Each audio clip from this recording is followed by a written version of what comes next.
So in this video, I'm going to take you through a lesson plan for teaching business or professional writing students to compose persuasive messages, especially short persuasive messages, things like emails, memos, or business letters.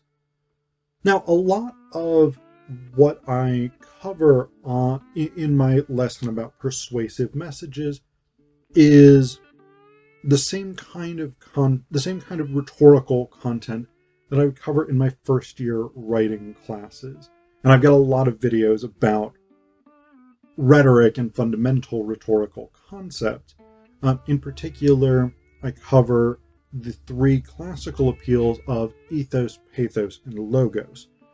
But I also introduce another idea, an argumentative structure that works really well for these types of short persuasive messages, which is the ADA structure. And I've made a video about that elsewhere. So this is a lesson plan. This lesson plan would probably be sufficient for a 50-minute class.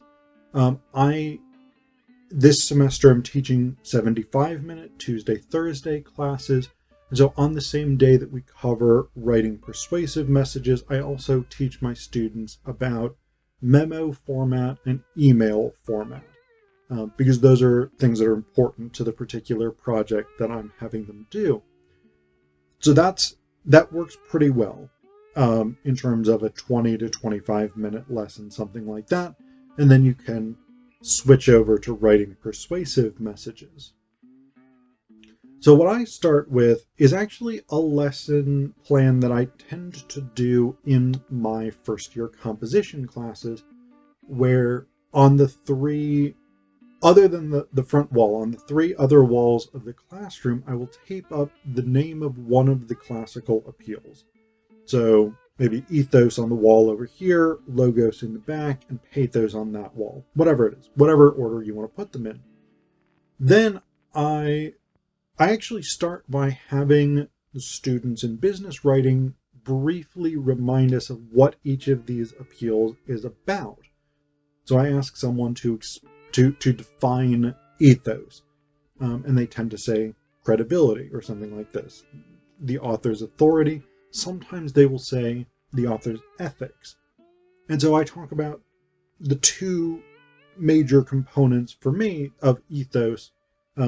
I sort of clarify and just sort of refresh people's memories, because at least at Penn State, where I'm currently teaching, everybody takes a first-year writing course before they ultimately get to something like a business or professional writing course.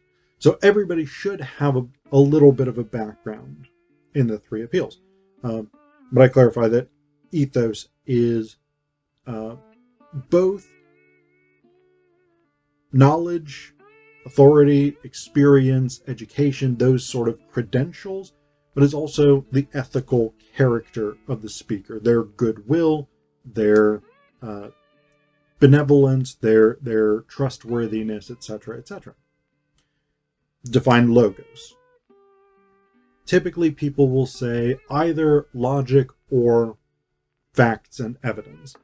And those are really the two parts of logos. And again, I talked through that very briefly to refresh people's memory. It's the evidence that you present to support an argument, but it's also the structure of your argumentation, the way that you organize arguments and build connections between ideas to support your claims. And then thirdly, what is pathos? And people tend to say emotions.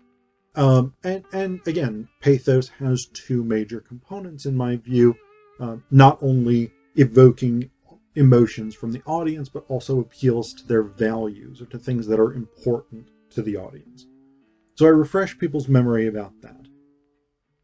Then I have the class stand up and they walk to whichever sign that they think is the most effective rhetorical technique. So if ethos is on this wall and they think ethos is most important, they walk over to that wall. Logos, pathos, whatever it is. So they form groups based on their own rhetorical opinions. And then I ask those groups to come up with at least 3 reasons either why their appeal is the most effective or why the other appeals are not as persuasive. I give them a few minutes to do this, and then I go through in 3 rounds. Basically, I put ethos, logos, pathos along the top of the board, and then underneath of them, I write the reasons that they give. So the first group goes first. I write their first reason. Then the second group write their first reason. Third, I write their first reason. And I tell students ahead of time that their objective in this game is to persuade other people to join their group. So we go through 3 rounds like that. They give us 1 reason in each round, and then at the end of that round, I ask if anybody is persuaded and wants to join another group. On very rare occasions it happens, but usually nobody moves. So we go through the 3 rounds. We get a total of 9 reasons up on the board, either, again, identifying strengths of a particular rhetorical appeal or identifying some potential problems with the other rhetorical appeals. And typically the reasons that we get are pretty solid. But then after this, I have everybody go back to their seats, and we briefly talk about how all of the rhetorical appeals depend for their effectiveness on the other 2. So we talk about that sort of the unity of the rhetorical triangle, that even when you have a text that's very heavily reliant on one particular type of appeal, like I use the examples of legal cases, which are very, very dependent on logos techniques, and ASPCA commercials, which are very, very dependent on pathos techniques. But even those things still rely on the other 2 types of appeals. So this is a very important component that I emphasize for them. Then we shift gears and talk about the ADA structure. And again, I've made a video about that before, but basically we start by identifying the 4 components of the ADA structure. So that's attention, interest, desire, and action. And I actually have my students watch the video that I had made about it for homework. So I ask them to identify these different components, but then I sort of explain a little bit more about each of them. So attention is the way you hook the audience's initial engagement. How do you get the audience involved and wanting to know more? Interest tends to be about providing more information about whatever it is you're trying to persuade the audience of. So if you're trying to sell something, and I tell them that sales very often use this kind of technique. So if you're trying to sell something, you provide information about the product or the service. What are its benefits? What are its characteristics? You describe it, etc., etc.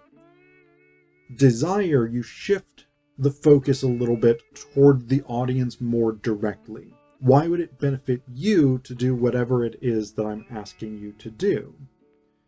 So this is where you set the stakes for the audience.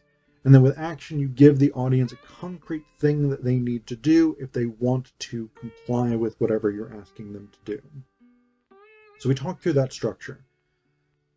Then I show them a brief infomercial. Here on the YouTube machine, there is, at least at time of filming, an original ShamWow commercial, which is 2 minutes long, which is very, very good. It's a comparatively short infomercial, but it does these 4 things. Sorry. But it does these 4 things. And so before I show them this ad, I tell students, the main thing I want you to look for is the ADA structure itself. Where do you see the 4 elements at work? The secondary thing I want you to think about is what rhetorical appeals are being used in this ad. And so I have the students look for those 2 things. And then afterwards, I go through the 4 points of the ADA structure and we talk about where students saw those things. So how did this ad grab the audience's attention? How did it build interest by providing information about the product? What do we learn about the ShamWow in this ad? How did it evoke desire? In this case, particularly by saying, not only do you get the base package of ShamWows, you get 4 more ShamWows. Plus, you get the ShamWow mop if you pay additional shipping and handling, etc., etc. So this is how it builds desire, is by sweetening the pot. And of course, by setting a time limit on it, etc., etc. So these are standard infomercial moves. Then we talk about how the ad gives viewers an action to take, namely in the repetition of the phone number and the website to order, but also in giving us the price that we would have to pay to get this. So we have that discussion. Then I ask students about what rhetorical appeals or techniques they saw in the video. And we talk about some of the different rhetorical appeals that they saw and how they worked. And then I ask them this final question, which I didn't prime them for, but I think is a good one nonetheless to ask, which is, how persuasive do they find this video and why?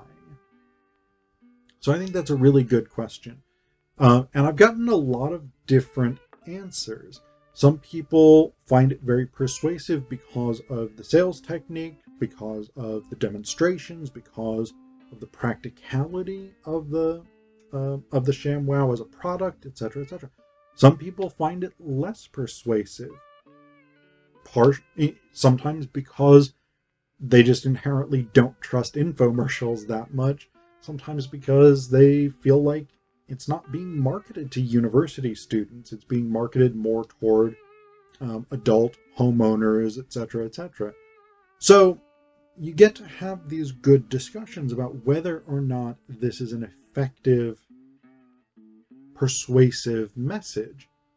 And it's a fairly easy lesson ultimately to do, the analysis of infomercial, because students, even if they don't really watch infomercials that much, and because TV watching as such is declining among millennials and Gen Z, they may not have really spent much time watching infomercials per se, but they are still familiar with commercials.